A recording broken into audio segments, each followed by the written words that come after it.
Do you believe in ghosts? Do you believe that a person's soul or spirit can walk this world long after their physical body has decayed? And if you do believe, do you wonder why it is that some souls just can't leave this earthly world behind? Some people think that ghosts just don't know they're dead. Some people think that ghosts are the souls of those with unfinished business in life, souls just unable to move forward into whatever it is that comes next. Our story today is one of forbidden love, of deception, of murder, of a mystery that has remained a mystery for more than 100 years, and of the terrifying apparition that haunts one lonely stretch of New Jersey highway to this very day.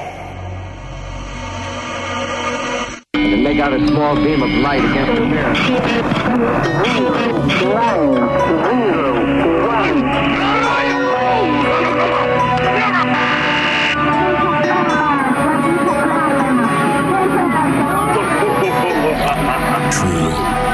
weird stuff.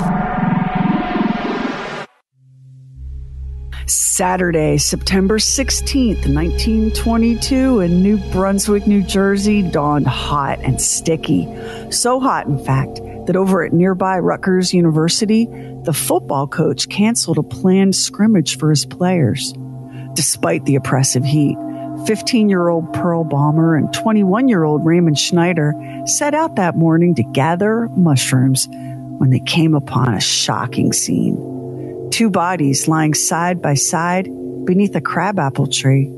The bodies were those of a male and a female, though the faces were hidden.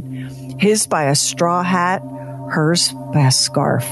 The dead woman's head was resting on the outstretched arm of the man, her left hand resting casually on his knee, her legs crossed at the ankles. A peaceful scene at first glance. Both victims had been shot in the head. The male had been shot once, the bullet entering just over his right ear. The female had been shot 3 times, over the right ear, over the right temple, and under her right eye. And also, the female's neck was nearly completely severed. A police officer on the scene reported that this neck injury revealed maggot activity, and it was that finding that helped police pinpoint the time of death, at least 24 hours earlier. This horrifying discovery led to a murder investigation that rocked a community and captivated the nation.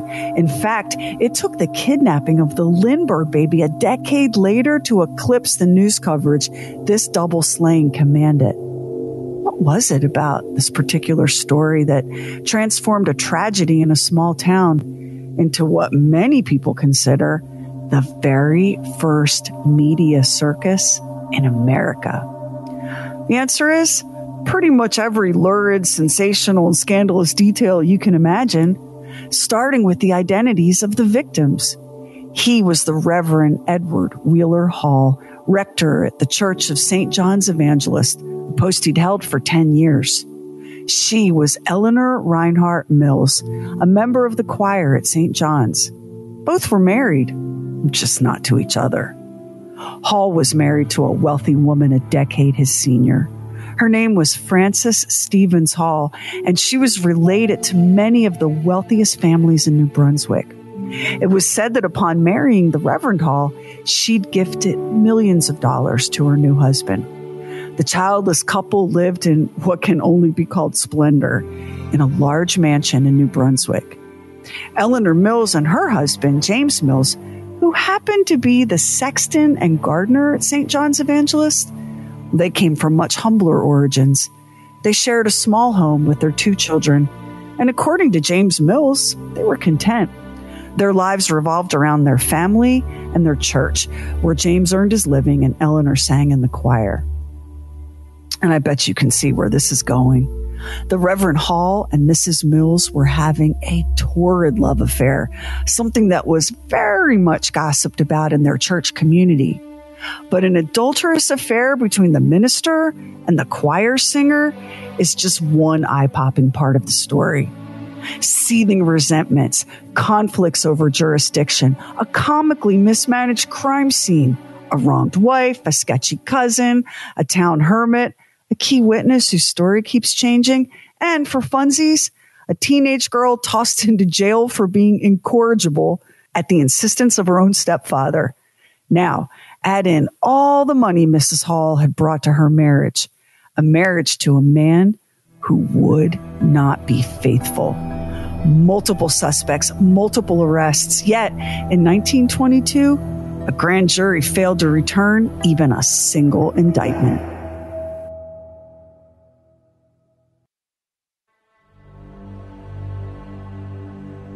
The whole brutal incident was nearly shelved right there.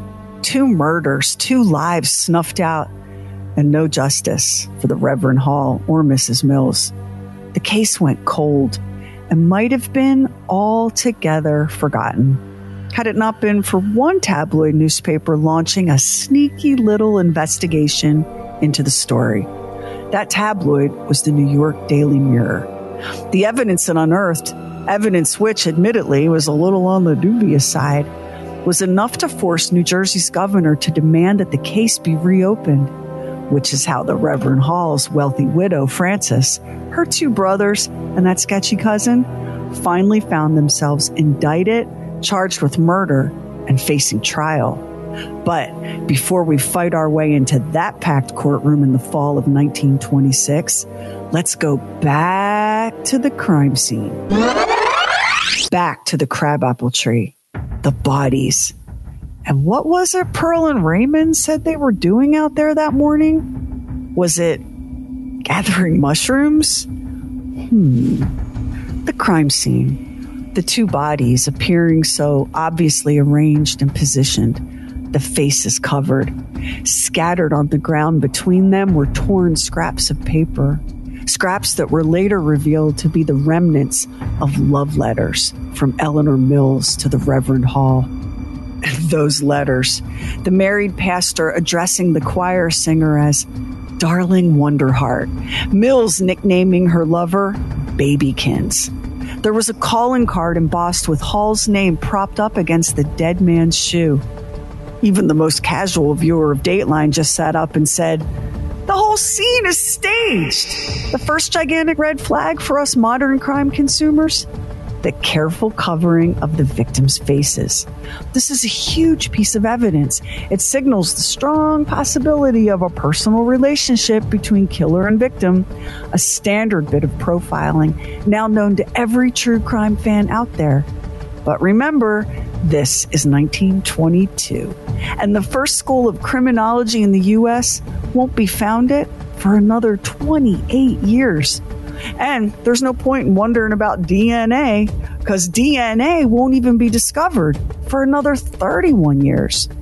We can look at this crime scene with our modern eyes, but we can't go back in time to solve it. Like the cops who swarmed the scene in 1922, our jumping off point is that blistering hot day and the discovery of 2 bodies by 2 people who, as it turned out, had their own secrets to keep. The crabapple tree the bodies were lying beneath was just outside of town, right off the local Lover's Lane. Secluded, dark, little traveled, plenty of privacy for a philandering preacher and his love-struck mistress. And that location proved to be the first challenge for investigators. Both victims had lived in New Brunswick, that's Middlesex County, but the crime scene was just over the line in Franklin Township in neighboring Somerset County. Police from both counties arrived on the scene, and before long, prosecutors from both counties would begin jockeying for jurisdiction. By the afternoon of September 16th, 1922, the bodies just found, word of the murders had leaked to both the press and private citizens. Crowds of the curious came to ogle and stare. They trampled the crime scene. People were tearing bark off the apple tree to keep as souvenirs. The calling card at the murdered clergyman's feet was snatched up and passed from hand to hand to hand. Fingerprint evidence was very much a thing in 1922. But a piece of evidence manhandled by a crowd? Forget about it. That's never going to cut it in a courtroom. And while this carnival of reporters and looky-loos stomping all over the evidence, law enforcement had some questions for the two mushroom hunters who'd stumbled across the scene. They weren't exactly what they seemed, wholesome youth out for a morning of foraging in the forest. 21-year-old Raymond Schneider was the on-again, off-again boyfriend of 15-year-old Pearl Balmer. It wasn't that Raymond wouldn't commit to Pearl. The problem was his wife. Yup, young Raymond was a married man, and he spun a tale for the cops that steered this murder investigation into the first of many dead ends. And that was bad luck for everyone, especially Pearl, who found herself arrested and jailed for the crime of incorrigibility. It was her stepfather who requested that she be locked away. He hated the thought of Pearl sneaking around with the married Raymond. Having his daughter caught up in a murder investigation, that was the last straw. And I guess back in 1922, you actually could get your kid locked up for being incorrigible. But let me also say that Dad was riding a pretty high horse about virtue for the guy who ran the pool hall. I mean, everybody who's seen The Music Man knows that trouble starts with a T and rhymes with a P, and that stands for pool. But what Pearl's stepfather didn't know was that he himself was about to become a big, ugly part of this story, thanks to that troublesome Lothario, Raymond Schneider. Schneider told police that the night the murders occurred, Pearl and her stepfather were out walking in the neighborhood, not far from where the bodies were found. Schneider said that he and his buddy were following the pair. The buddy was a guy named Clifford Hayes, who'd also once dated Pearl. According to Schneider, now wait for it, Hayes was convinced that Pearl's stepfather was guilty of molesting the girl, and he was going to make the man pay. After Schneider and Hayes parted ways that night, Hayes, said Schneider, returned to the area and killed Hall and Mills in a tragic and awful case of mistaken identity. Okay, what?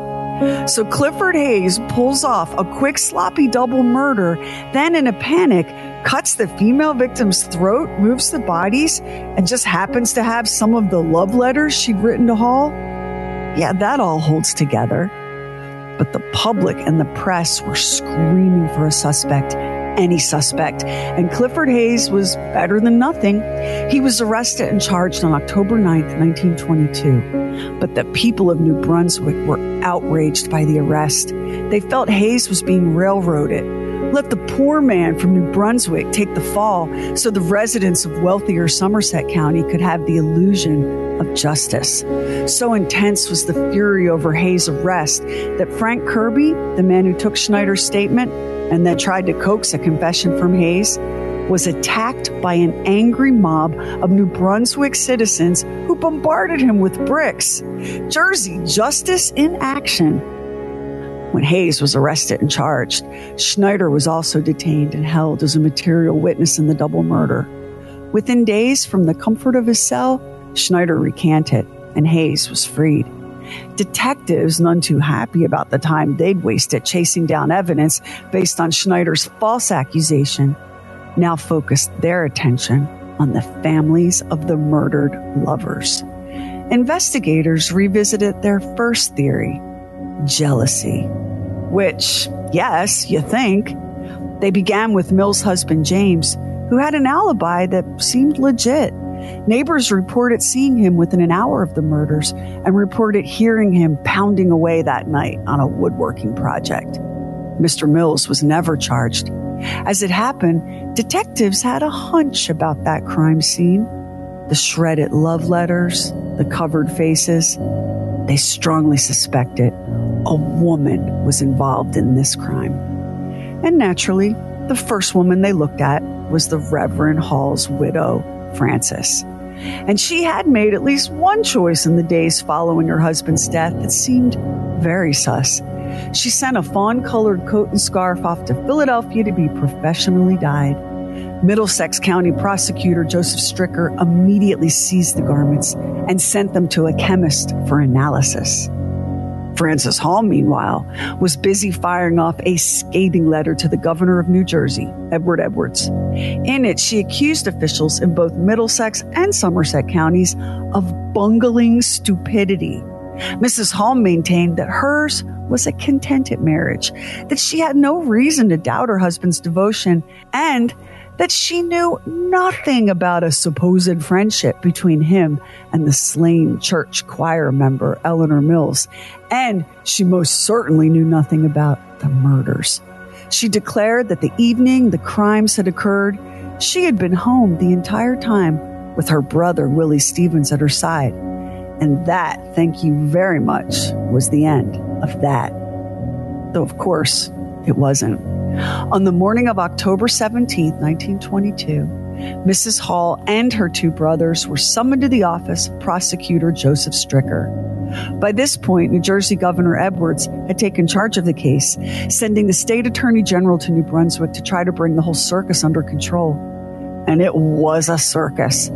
The crime scene had become a tourist attraction, with vendors on site selling balloons and snacks and drinks. Trampled and contaminated though it was, soil samples taken from under the apple tree revealed enough human blood to suggest that the pair had been killed where their bodies had lain. So there was that, at least. The state AG appointed a special prosecutor, and on November 11th, 1922, the widow Hall launched a private investigation into the murders at her own expense. 3 days later, she demanded a grand jury hear the case. That grand jury failed to deliver any indictments, opting instead to leave the case open for further inquiry. Meanwhile, all New Brunswick was abuzz with rumors and gossip and suspicion.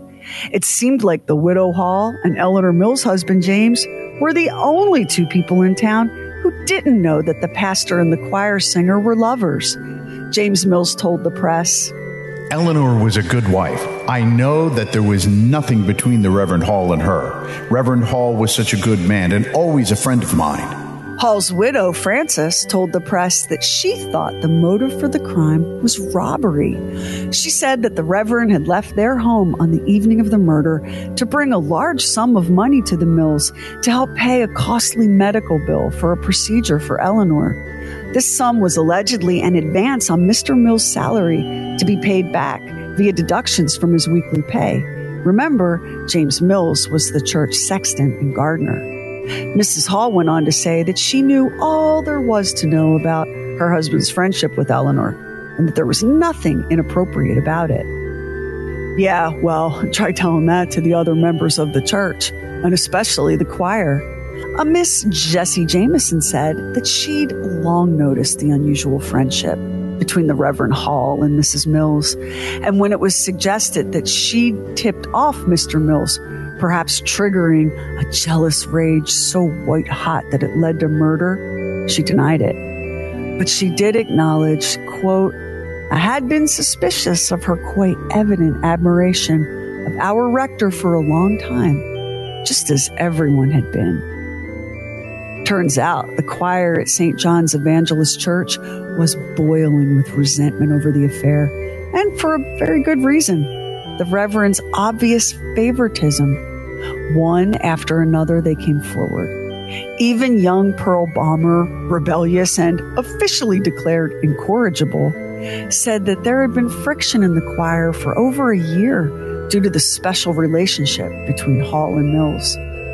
Mrs. Alva T. Jordan, who'd been singing in the church choir for over a decade, explained that the Reverend came to every Friday night choir practice where the group was selecting and practicing hymns for the coming Sunday service. Jordan said if there was any disagreement or dispute, Hall always sided with Eleanor Mills.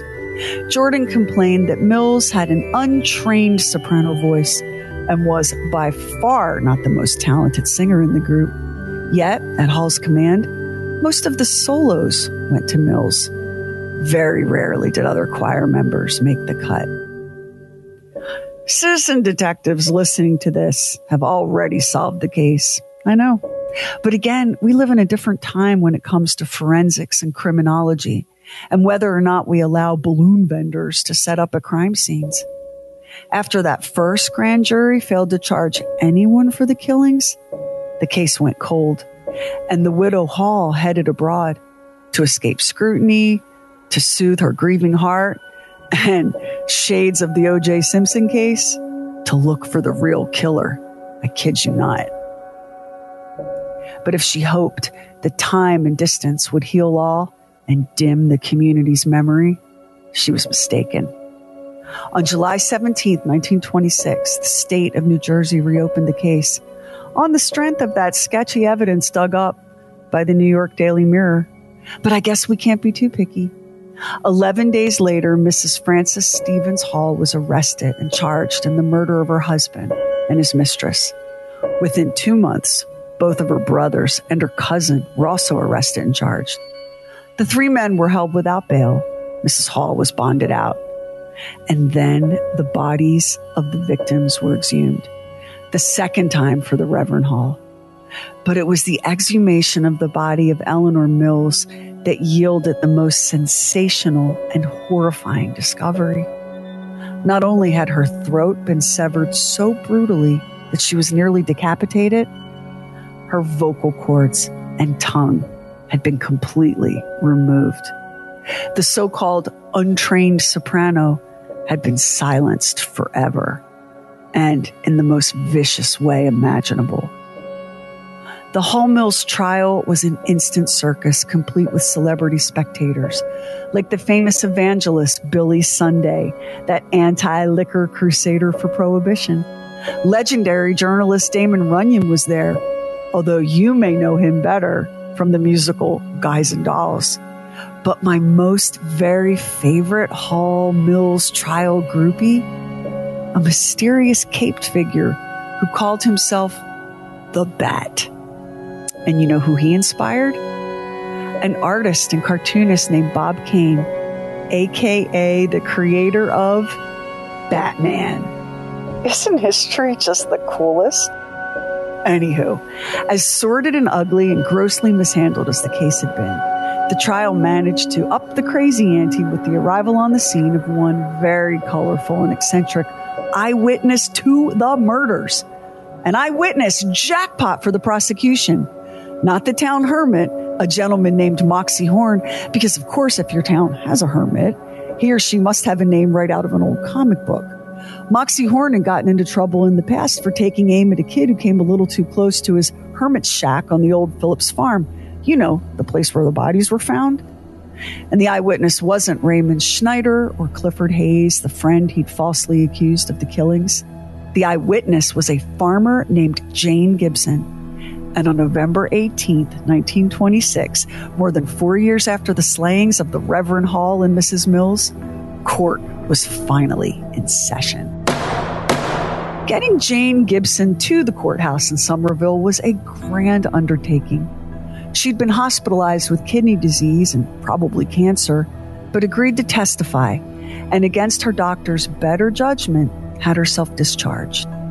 An ambulance ferried her to court, moving through streets packed with curious crowds and hordes of reporters. She was carried through the packed halls on a stretcher, then ceremoniously deposited by 6 men onto a bed placed in front of the judge's bench. With a hot water bottle at her feet and her medications arrayed on a small table beside the bed, star witness Jane Gibson asked that the head of the bed be raised. The jury then filed into the courtroom, and news accounts say that they were most intrigued by this unconventional setup. Gibson spoke in such a low voice that the court stenographer had to relocate to the woman's bedside in order to even hear her testimony. Gibson testified that on the night of September 14th, 1922, her dogs began barking and wouldn't stop. Gibson then described hearing something that sounded to her like a creaky old wagon. Her cornfield had been robbed 5 nights before the murders, so she saddled up her mule and headed up to Russey's Lane to investigate. On her way to the cornfield, she reported seeing an automobile with 2 people in it, a man and a woman, whom she later identified as Mrs. Frances Hall and her brother, Willie Stevens. Gibson continued on her way, but finding no wagon in her cornfield, turned around and headed back down DeRussie Lane. She described tying her mule, named Jenny, to a tree out of concern that the animal's braying might give her away if the cornfield bandits returned. And that was when she heard the voices. She said there were multiple voices, a quartet, with one female voice. She testified that one voice said, "Then explain those letters." She described male voices swearing. From her hiding place, Gibson described seeing two faces, one of them Willie Stevens. And then a shot rang out, followed by a woman screaming, "Oh, Henry, easy, easy, easy." And then another woman began screaming. At that, Gibson took off running, losing a moccasin in the process. 3 more shots, one right after the other. Safely home, Jane Gibson reconsidered what she had heard and seen and decided to return to the spot on the old Phillips farm that she'd just fled. And once there, she described seeing a woman kneeling on the ground and weeping. A woman she identified as Mrs. Frances Hall. At the judge's instruction, the bed was adjusted once more, and Gibson was asked if the person she saw that night on DeRussie Lane were in the courtroom. Gibson pointed first at Mrs. Hall, then at her brother Willie, and finally at the other Stevens brother, Henry. The doctor stepped forward to take her pulse, and then it was time for the defense cross-examination. OMG, the drama kind of makes the whole "if the glove doesn't fit, you must acquit" thing at the OJ trial look like nothing. And let's not even get started on the jury. The defense complained bitterly that the jurors were unsupervised, often asleep, and openly talking to anyone who approached in and out of the courtroom. Defense attorney Simpson wrote to the governor of New Jersey that trial conditions in Somerville were, quote, so bad as to be disgusting, and that some of the jurors were, quote, both stupid and unintelligent. Oh, ouch. Nothing about Jane Gibson's time in court went smoothly for the defense. Gibson gasped audibly at times, prompting attention from her medical team. She denied statements attributed to her, denied insinuations that she had tried to coerce another witness into lying to support her story. Henry Carpenter, cousin to Frances Hall, was brought forward. Carpenter, already indicted and charged for the murders, was being held in county jail as he awaited trial. The attorney for the defense asked Gibson, "Now, did you say you saw this man with something glittering in his hand at the murder scene?" Gibson confirmed that yes, Carpenter was one of the men she'd seen. When the defense then read an excerpt from the record in which Jane Gibson described seeing no one but Carpenter at the scene, she shrugged it off, saying, "It was a dark night." Dramatic a witness as she was, inconsistencies dogged Jane Gibson every step of the way, starting with her name. Was it Jane Easton? Jane Gibson? Was it Mary Eisleitner? How about Mary Leitner? Had she been married? Yes, but she was vague on the date and place, although she did allow as to how her husband used to call her Jessie. She was equally vague as to the number of husbands she'd had, although she firmly denied having ever lived with anyone named Harry Hay or Stumpy Gillian. After heated debate with defense attorneys, the judge disallowed any questions regarding Gibson's supposed past as a concert hall singer. Her character was definitely on trial, a phenomenon we're used to seeing today. But a little something that surely didn't help Jane Gibson's credibility was the sight of her own mother seated in the front row of the gallery, wringing her hands during her daughter's testimony and saying aloud, "She's a liar! She's a liar! She's a liar!" One detective testified that Gibson told him a newspaper had paid her $700 for her story. That's nearly $12,000 in today's money. Another witness named George Seipel testified that back in 1922, when the murders occurred, Gibson offered him $100 to back up her story that she had been on DeRussie Lane that night. From the disastrous crime scene management to the ever-evolving story of the state star witness, this was a case that would have caused poor Nancy Grace's shellac blonde head to explode had she been alive at the time to cover it. And just when you think it can't get any messier, here comes the widow Hall to take the stand in her own defense.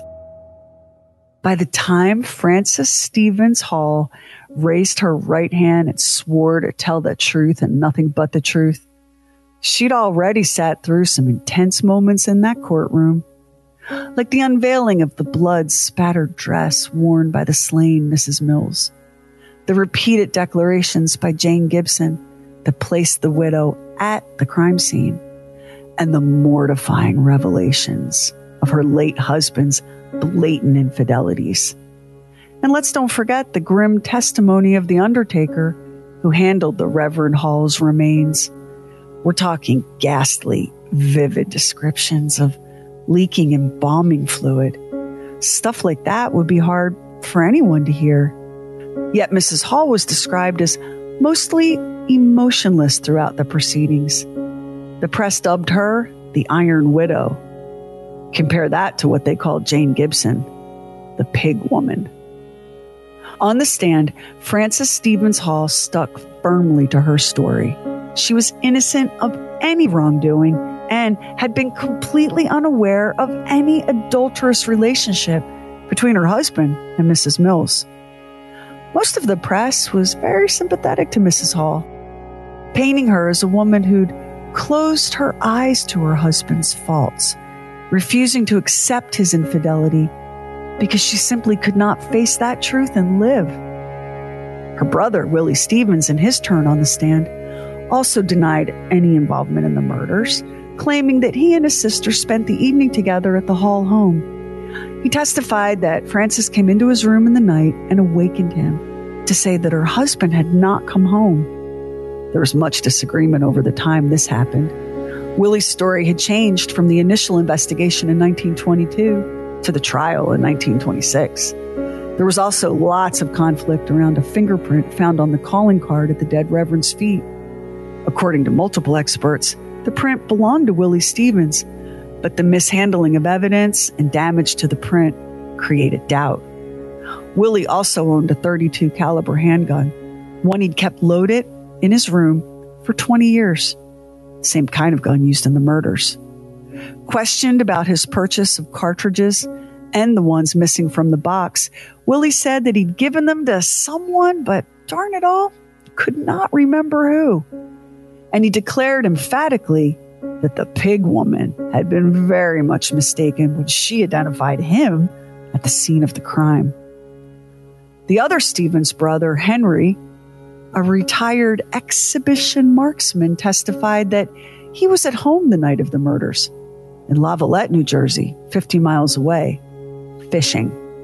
3 witnesses backed his story up, despite the prosecution's argument that it was Henry, skilled marksman, who'd pulled the fatal trigger. And remember Jane Gibson testifying to hearing a woman's voice crying out, "Oh, Henry, easy, easy, easy."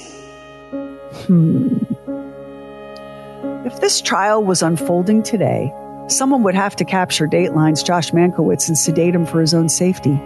Because this jury, whether they were, as defense counsel complained, asleep or just stupid, heard all this testimony and served up a full acquittal for all 3 defendants. This despite Jane Pig Woman Gibson's eyewitness testimony delivered from her hospital bed in the courtroom.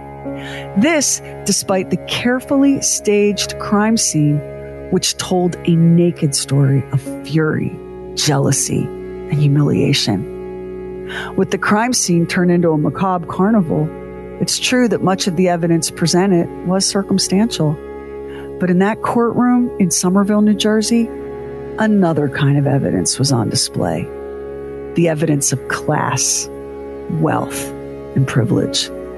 Like the trial of Lizzie Borden, which came before, and that of O.J. Simpson, which came later, Frances Hall and her two brothers benefited from the community's collective disbelief that people with all their advantages could ever be guilty of such recklessness as murder. They had too much to lose, goes the reasoning. Why would they ever take that risk? It's a question we're still asking today, and not just about this notorious unsolved double homicide. We ask it every time someone powerful or wealthy or famous collides with the law. Infuriating as it is, there's another way to look at it, a more hopeful way, I guess. Despite all of our exhausting cynicism and gruesome hypocrisy, it's almost adorable the way we cling as humans to a childlike faith and rationality, as though the impulse to murder might be checked by something as simple as money or fame. We should know better than that, and we don't.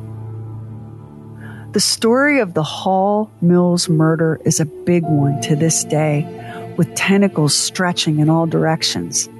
It wouldn't be going too far to say that it helped birth an industry, looking at you, Court TV, and about a gazillion other offerings from the true crime judicial industrial complex. Oh, and the sketchy cousin, Henry Carpenter, who whiled away his days in a jail cell awaiting his own trial, he too denied everything. And the fact that two of the charged shared the name Henry was clearly all the reasonable doubt the jury needed to overlook that part of Jane Gibson's testimony. After the jury acquitted the three Stevens, the case against Carpenter was dismissed. The widow Hall, her brothers, and Carpenter wasted no time launching a lawsuit against the tabloid they felt was most responsible for the damage to their once stellar reputations. They went after the New York Daily Mirror for $500,000 each. In case you were thinking that rich people suing the press for defamation is any kind of a new thing. Whoever pumped those bullets into the Reverend Edward Hall and Mrs. Eleanor Mills got away with murder. Wonder of my heart and babykins slaughtered in what looks to our modern eyes like a clear-cut case of hell hath no fury like a minister's wife scorned. But we won't ever know for certain now what happened that night in September 1922. I told Mrs. Mills I thought that clergyman was a devil and would wake up in hell one of these days. Those are the words of one Mrs. A. Howard, a close friend of Mrs. Eleanor Mills. She added that Eleanor had shared with her that the Reverend Hall didn't believe in hell.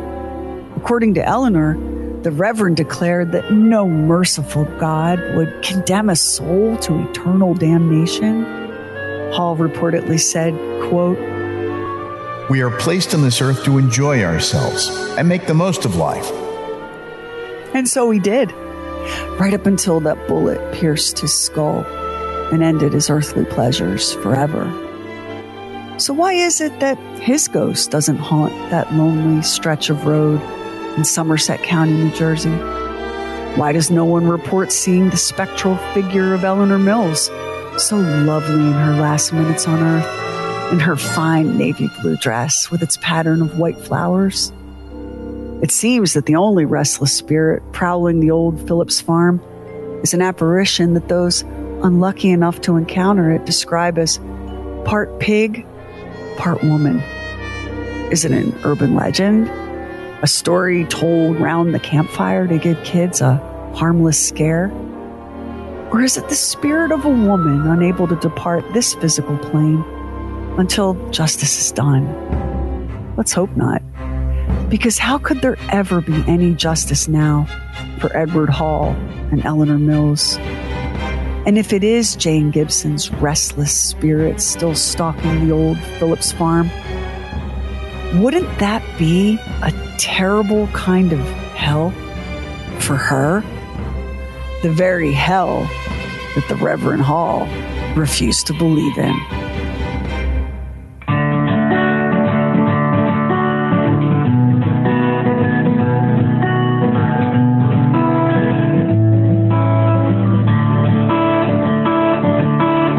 Don't sit under the apple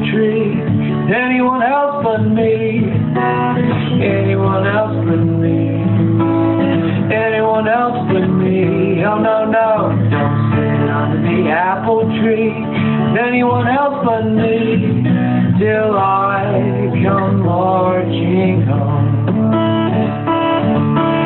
Don't go walking down Lover's Lane with anyone else but me, anyone else but me, anyone else but me. Oh, no, no, don't go walking down Lover's Lane with anyone else but me till I come marching home. I just got word from the guy who heard from the guy next door to me that a girl he met, she loves to bet and it gets into her teeth. Don't sit under the apple tree with anyone else but me till I come marching home. Next time on True Weird Stuff. Who doesn't want to go to work with their dad? Especially if going to work with dad means crisscrossing America for a whole summer while dad pops ice picks into people's skulls. The lobotomy on the next True Weird Stuff.